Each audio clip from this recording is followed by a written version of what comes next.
Salut, donc aujourd'hui on se retrouve pour une nouvelle vidéo car il fait beau, donc nous ressortons un peu dans la vigne, voir l'évolution, voir si ça pousse, voir si tout se passe comme on le souhaite.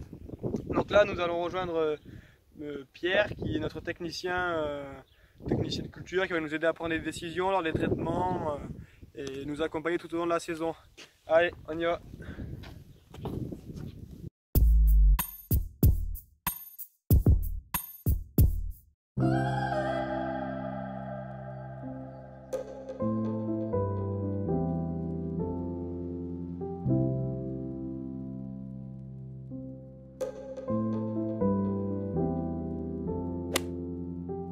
L'apparition des tulipes est liée directement à cette modification, c'est-à-dire qu'il y a 3 ans, on n'avait juste que quelques feuilles et on n'avait jamais de fleurs. L'année dernière, on a commencé à avoir quelques fleurs mais sur des zones isolées. Et cette année, on a des fleurs et on peut le voir sur tout le rang qui sont magnifiquement fleuries, toutes jaunes. Alors ça c'est quoi? C'est la dame de 11 heures, une plante et qui s'ouvre justement dans la matinée. Je pense que c'est pour ça qu'on l'appelle comme ça. Ah d'accord. Et donc en fait on l'a par rapport à quoi ça? Le fait qu'on les... Là c'est pareil, le fait de modifier l'intervention au niveau des sols et de décaler les interventions au niveau du printemps, de ne pas travailler les sols de façon systématique sans se poser la question, on les laisse fleurir. Et en fait l'enjeu est de continuer à augmenter la diversité de la flore en laissant grainer les plantes intéressantes. La sélection de la flore se fait par les pratiques du viticulteur. Et donc dans la mesure où on est capable de reconnaître la flore et de voir la qualité qui nous intéresse dans cette flore et qu'on la laisse grainer, on va augmenter toute la biodiversité au niveau de la flore existante. Voilà. Et quel est l'impact sur le raisin au final d'avoir des plantes Donc l'intérêt c'est de ramener une flore beaucoup plus diversifiée qui va modifier la typicité des vins dans le sens où on veut le faire et on contrôle au fur et à mesure avec les dégustations.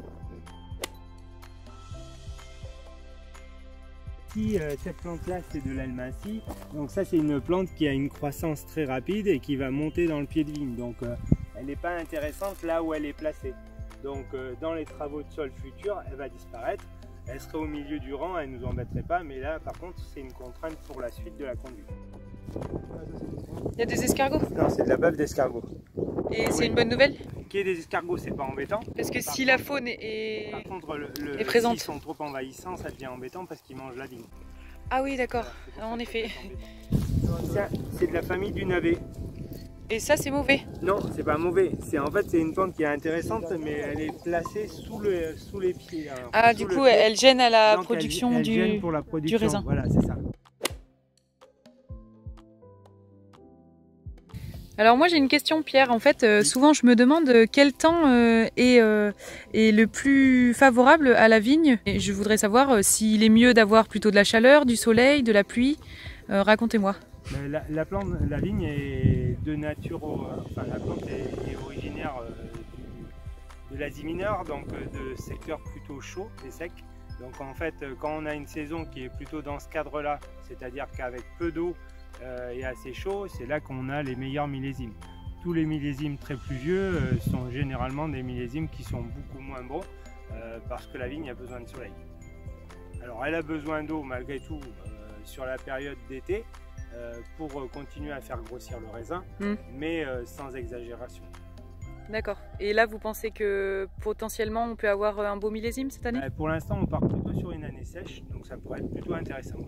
Donc Laurence, quand est-ce qu'on se revoit pour une prochaine vidéo de l'évolution de la vigne? La semaine prochaine. Ok, à bientôt. Ciao.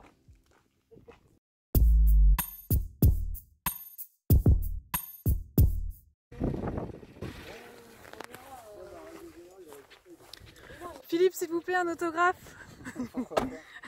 Pourquoi faire?